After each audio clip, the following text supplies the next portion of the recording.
On today's episode, we're going to cover some updates to mortgage rates, which are trending in the right direction. We're going to explore the great housing reset. Are we there yet? Also, in our Did You Know segment, we're going to talk about home equity loans. Let's get into it.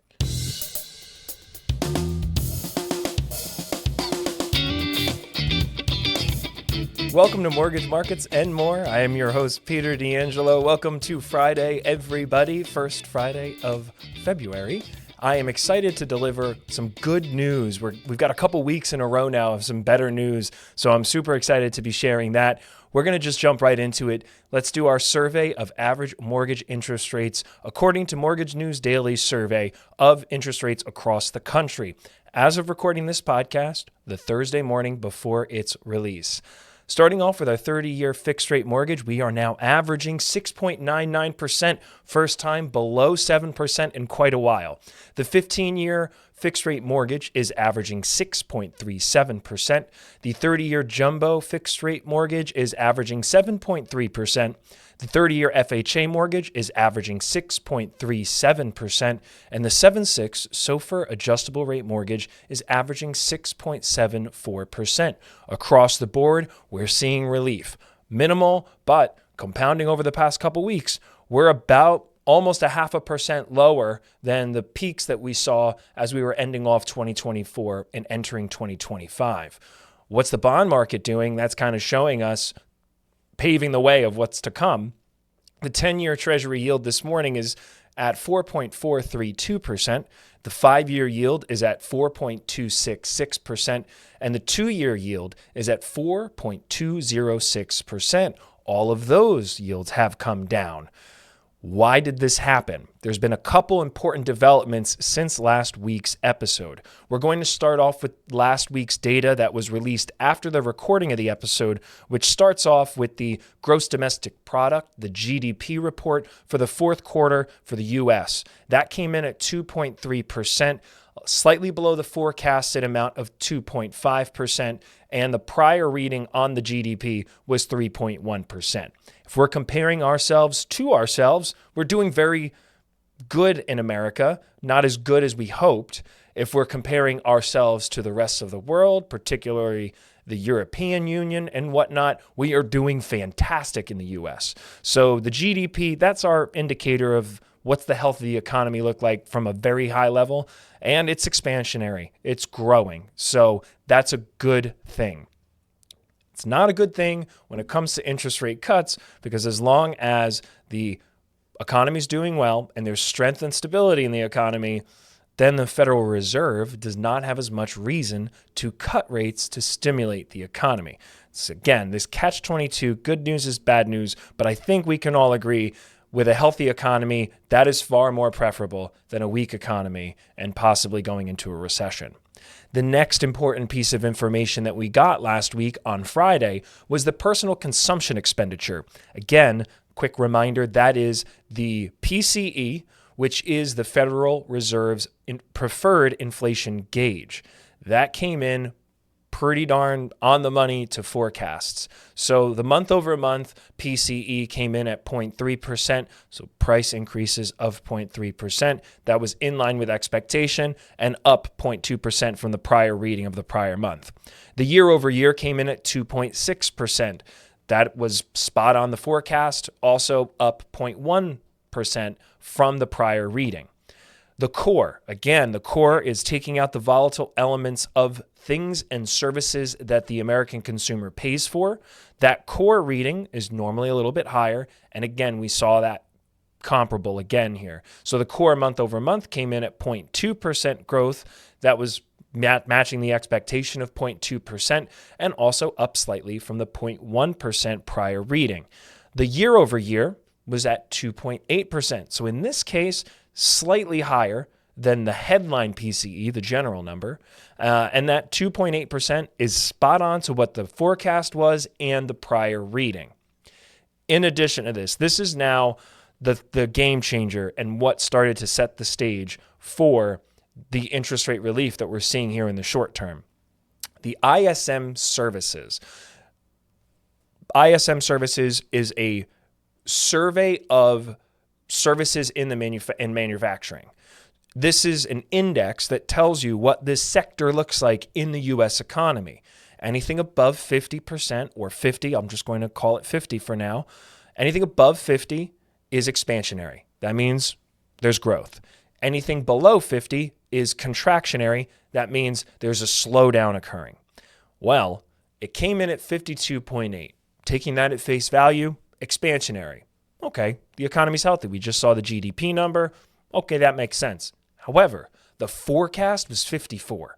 I know, 2 doesn't sound like a big number, but when it comes to surveys like this, that is a big disappointment from what economists and analysts were expecting. The prior reading was 54.1. In addition to this, we had some Fed members give announcements and make some commentary that showed some light on their perspective on the economy. Overall, the sentiment was hawkish. As we've talked about before, hawkish means they have a more conservative approach. They are not gung-ho to cut interest rates right now because they're going to continue to watch. We've been staying at this level of inflation for a little while now with a few pops upward and some relief downward. But the overall consensus currently is that there's a stagnation in inflation. You'll probably hear in the news stagflation. And it's a fun term that they've come up with to describe this in one word. And that is pretty appropriate. We aren't seeing more progress toward the 2% target. And that's going to continue to keep the markets at the behest of the Fed and what their commentary is. As long as this is the dynamic in the market, we're going to continue to have volatility. But for now, as we saw, interest rates have come down a little bit. I've mentioned this on prior podcasts, so I wanted to just take the opportunity again to highlight that almost a 0.5% decrease in the interest rates on average across the country. That translates to quite a bit of buying power. So if the interest rates, if nothing else changes for a prospective home buyer and interest rates decrease by 0.5%, that makes them a little bit more powerful in the market. If they need to compete, they can afford more. With a lower interest rate, they can get a little bit more house. That is going to have some tangible benefits to those who are out and about shopping in the market. If you are one of those shoppers right now, please reach out to your mortgage advisor to get an update on these mortgage interest rates that has occurred, particularly over the past 2 weeks. Looking ahead, what's on our radar this week and next? Friday is going to be an important day this week. So as you're listening to this, there's going to be the unemployment and employment reports for the U.S. That is going to likely have an impact on the market. What I can say to that is if the employment reports are very strong and unemployment has shown more progress in going downward, you can kind of expect that maybe these interest rates that have gone down a little bit over the past couple of weeks could start ticking up again. Strong labor market, strong economy, no reason for the Fed to cut. This market's all speculation. It's going to be speculation around when the next Fed rate cut is coming. Also, we will have the consumer price index, which is the other inflation gauge, not the Fed's preferred measure, but they do look at it. That is coming out next week. So for next week's episode, I will be able to report out on that CPI and let you know what those employment reports look like. And we'll already have about a week of the market to digest that information so I can let you know what that tangible effect on interest rates and the market looks like. The overall market sentiment is slightly, bond yields declined and they're still watching the Fed. And what we got from the Fed after their meeting was that they're data dependent. We've heard this before. So we're going to continue to watch the data because that's going to clue us in to what the Fed may think about doing as they proceed forward through the year. Our exploratory idea today, what I wanted to share with everybody, is this idea of a great housing reset. And if we're there yet, we've been exposed to a very high home appreciation on trend over the past few years, some of the highest interest rates we've seen in almost 2 decades. And because we've been exposed to this market condition for so long, has this reset in housing occurred now? So let's explore that. There are some current market dynamics to look at first if we're going to understand this clearly. First, let's take a look at the inventory. Inventory shortages still abound. Right now, according to reports, there's between 2.5 to 3 million homes as the deficit for housing supply right now. So that means that there's still going to be a high level of competition on balance across the country. Mortgage rates, we talk about them every week. They're stabilizing right now, like we said, 6.9%. We're just below 7% for the first time in a few weeks. We are not seeing interest rates pop and drop, but the fact that they've been elevated still provides challenges to affordability. So that is something that is baked into the current dynamics. The price trends, there's really no crash expected right now for the real estate market. For a crash to happen, we're going to get into that in just a few moments, but there's no market fundamentals that indicate we're going to see a housing crash. So the moderate, or rather a moderation of price growth, is an important thing to note. It's not something that is going to maybe continue like it has over the past couple of years, where we've seen, I'm here in North Jersey, so talking to New Jersey in particular, some markets see 10 to 15% home value appreciation. In the middle of the road, somewhere close to 7%. In the less desirable areas, you're still in the 5% range with home appreciation year over year. That is going to moderate as we stay exposed to the higher rate environment for longer because of the implications that has for affordability. Lastly, demand drivers. Population growth, employment, and institutional investor activity are part of the dynamics of the market. I'm going to go and work backwards from that. Investors being involved in the market, that provides a lot of competition, particularly to the first-time home buyers and personal home buyers, people who are looking to upsize or downsize. Because there's investment money coming in for properties and to purchase properties, that's competition that's pretty difficult to compete with. Employment, we've been looking at the employment reports. It's stable for the most part. We're going to find out on Friday this week more on that with the latest information, but that's an important note. Population growth. The buyer pool continues to grow, but the average age of a first-time home buyer last year was 38 years old. We're not talking about your first-time home buyer being in their 20s, saving up after a few years in a career or profession that they studied, and then being in a financial position to purchase because of this price increase that's occurred over the past few years and the affordability issue with interest rates being what they are. That's not even considering increases to homeowners insurance. That's been something particularly here in New Jersey, but that's going to have a nationwide impact, especially after certain events like the wildfires in California. And that pool continues to grow. So the competition is just going to go and increase, provided there's not some tangible change to what's happening with the inventory. So is a significant price drop likely? We just went over all these dynamics. Let's think about this now. This is extremely unlikely in my personal opinion, and for a few reasons. I just mentioned the supply-demand imbalance. The demand continues to grow. In the current environment, because of the price changes, because of the volatility in interest rates, the affordability issue, and the resolve, I'm going to say that, the resolve that this current market requires. If you're going to be a home buyer in this market, it requires commitment, resolve, and some compromise because of the competition. So some clients, they're able to get in, and I'll just call them lucky. But luck is where the roads meet of preparation and opportunity. Pre-approval is your preparation. Opportunity is working with the right real estate professional who's making sure you're aware of all of the opportunities that are available in your price range. So that's luck. And some clients have been lucky. Within just 30 days or 2 months, they're able to secure a winning bid on a property. But the imbalance persists.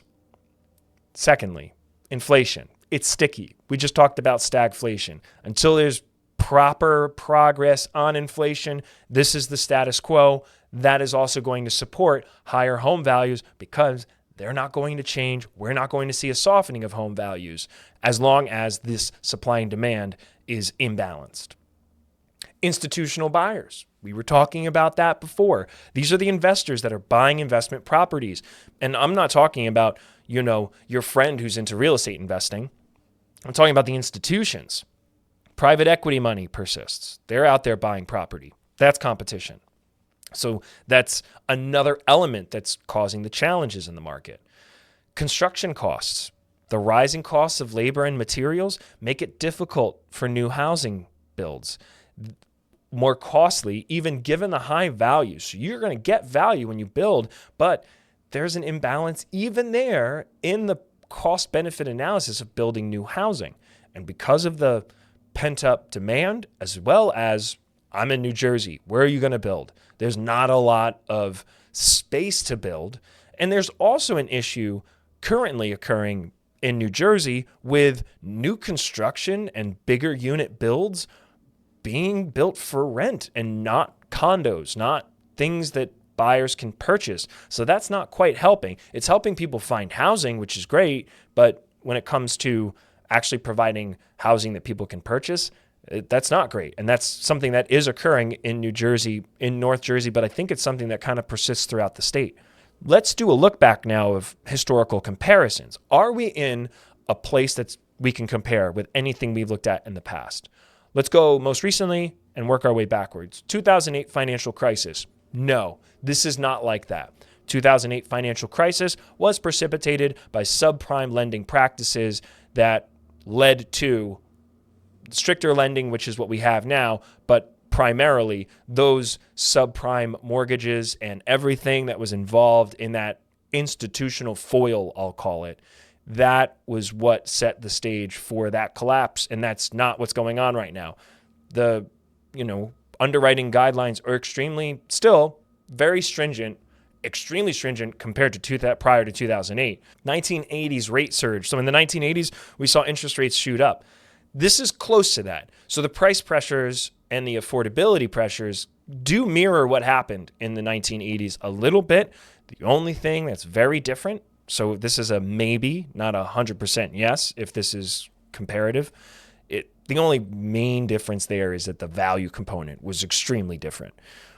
So we had the run up to 2008, home values skyrocketed, then they plummeted. We had the opposite of an imbalance than we have right now. Post-great financial crisis of 2008, we had an influx of inventory and not as many buyers because there was the Great Recession and people lost their jobs. There weren't enough people, enough demand for that housing. Now it's flipped the other way. Employment seems to be stable, but there's not a lot of opportunity to buy and the affordability obstacles that are present. The 1920s housing bubble. I'll give you the brief scoop on that. There was a slight housing bubble in the 1920s. This is nothing like that because the current demand is organic. The demand continues to get pent up, whether it's people who reach the level in their careers in life where they're prepared to start the process of purchasing a home, or it's individuals who are shopping and then they stop and then that demand just continues to build. So the current demand is organic, driven by demographics and migration. There was a great migration that occurred during the pandemic. People took assessment of where they lived, whether they needed to live there anymore with remote work, even though that trend is changing a little. They took inventory and they may have moved. So the conclusion, are we there yet in the great housing reset? Categorically, no. We are not there yet. We can expect gradual home appreciation, somewhere in the 3 to 5% range nationally because of this demand and supply imbalance. Inventory levels are increasing, but at a very modest pace. So that's going to continue to create this current environment, and this environment will persist. And then there's diverging regional trends. There are some markets that are more normalized and where you can bid. Meanwhile, here in New Jersey, I'm painting with a broad stroke, but you can look at a home's list price and you can understand that as opening bid, go. And then it's up to you and your real estate professional in collaboration with someone like myself as a mortgage advisor to strategically put together the right offer that's going to win, taking into account the comparable sales and everything in the markets that you're interested in purchasing. That is quite a lot of information, but I think it's really helpful to take a moment, look back, see how we're stacking up. Maybe there's some breadcrumbs that we can follow, lessons that we can learn from things that have happened in the past, and see if there's any correlation that can help us to best prepare right now. So I hope you found this information useful. Our fun fact today is something that we were doing a look back. So we're going to actually go back to the 1930s with this fun fact. So in the 1930s, even upscale mansions and homes typically only had one bathroom. Yeah, it's true. Kind of wild to think about now, where the standard is we need at least two bathrooms.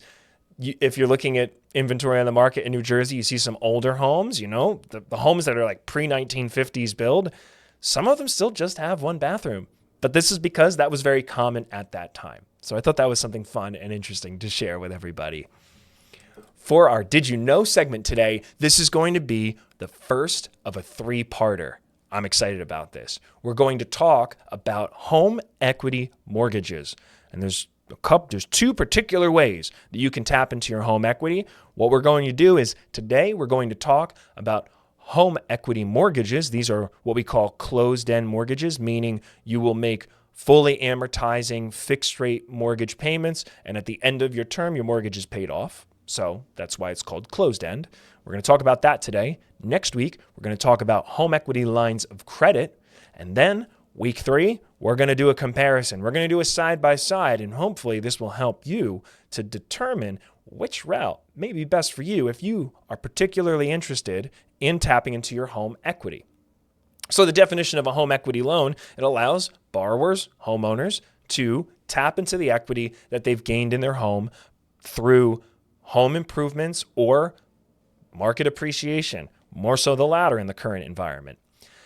This provides you with a lump sum of money at closing with a fixed rate, and there are some programs available that have adjustable rates, but by and large, people elect for the fixed rate for a stable monthly payment, and then you get the money in a lump sum. Your mortgage is a second mortgage. I'll get into that in a moment, and that is for a fixed term and rate, meaning that you can have a 5-year all the way out to 30 years on this. So you can amortize that loan and pay that back from anywhere from 5 to 30 years. So the key features are, number one, most are fixed rate, the wide majority. Secondly, this allows you to tap into your home equity up to around 80 to 85%. I can speak to what we offer. We also have some investors that we work with that will go up to 95% of your home's current value. Albeit, the higher up you go in accessing your home equity, the higher your interest rate, because that increases the risk. The borrowing limit is also dependent on your qualification. So we do conventional approaches to qualification, looking at debt to income, credit scores, and of course, your equity. There are some tax benefits to this as well. When you're tapping into your home equity to do home improvements, you have some write-off with the interest, the mortgage interest on your property, and you don't have to deplete your cash to do it. You're taking the money out of the asset that is going to get improved. So you have a bit of a compounding benefit that's occurring there. How does this work if you have a first mortgage? I'm glad you asked. Let's think about it this way.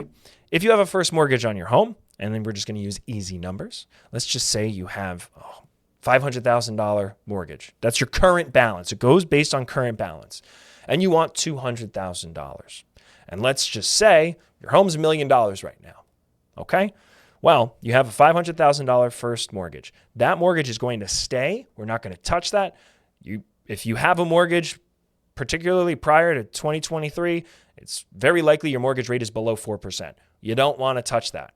So we're not touching that mortgage. That mortgage stays the same with the same rate, same term. We don't touch that. This home equity mortgage becomes a second lien. So you got first lien, second lien.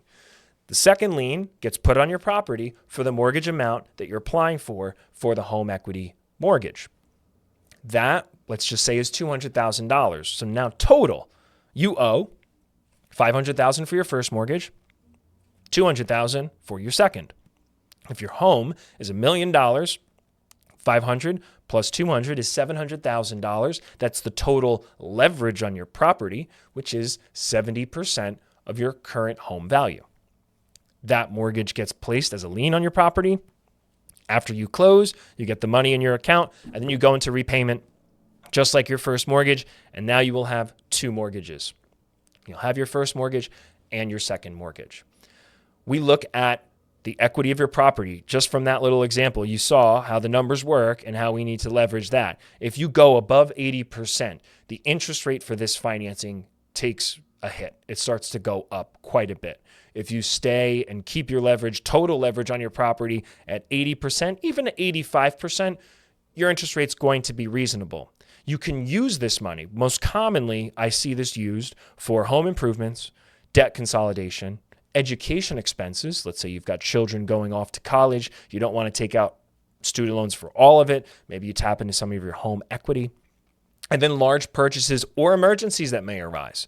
So with all of that in consideration, let's take a look at what the current trends are in the market. Home equity loan rates right now, I would say, are averaging around 7.9 to 8% for the most part. I happen to be assisting a client right now with one of these, and they elected for a 20-year term. And so I can tell you, in the market space, they got 7.49%. So that is something that is just an experience that I wanted to share to show that averages, particularly for second mortgages, it takes into account a wide variety. Home equity lines of credit, I'm going to talk about next week. They have a little bit more, and there's different implications for that. That's why I wanted to split this up. This is also gaining a lot of popularity right now. Home equity mortgages to consolidate debt. Let's consider the fact that we're at, let's just say 7.9% as an average that I found through my research for second mortgages in the marketplace right now.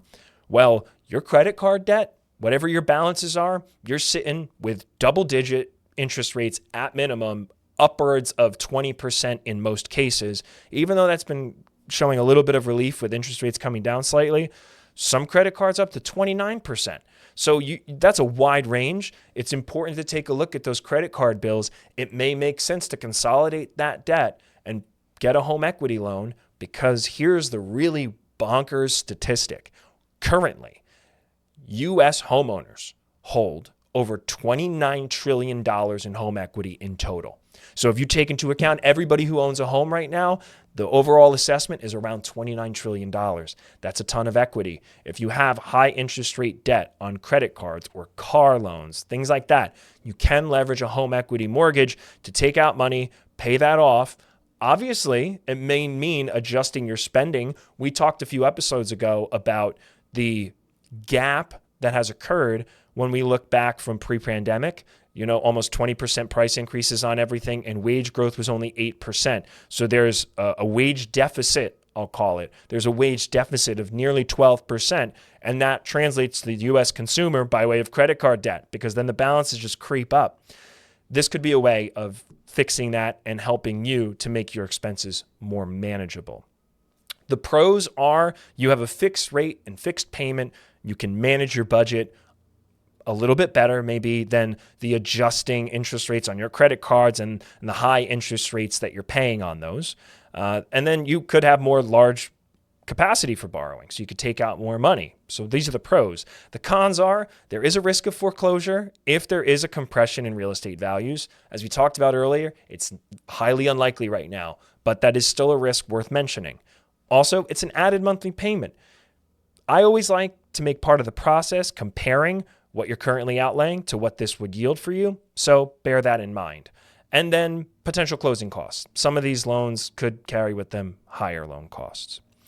That's it for me today. I hope you found this information helpful and useful. I look forward to a new report next week, seeing how the market digests the next inflation data and also what the employment report looks like. If there's anything that you'd like to hear about on the show or for me to deep dive into, reach out. My email is peter.d'angelo@rate.com. If you're listening on any podcast platforms like Spotify or Apple Podcasts, all my contact information is below in the episode description. Please be sure to like, share, and subscribe. I look forward to catching up with you all next week. In the meantime, have an awesome weekend. Take good care.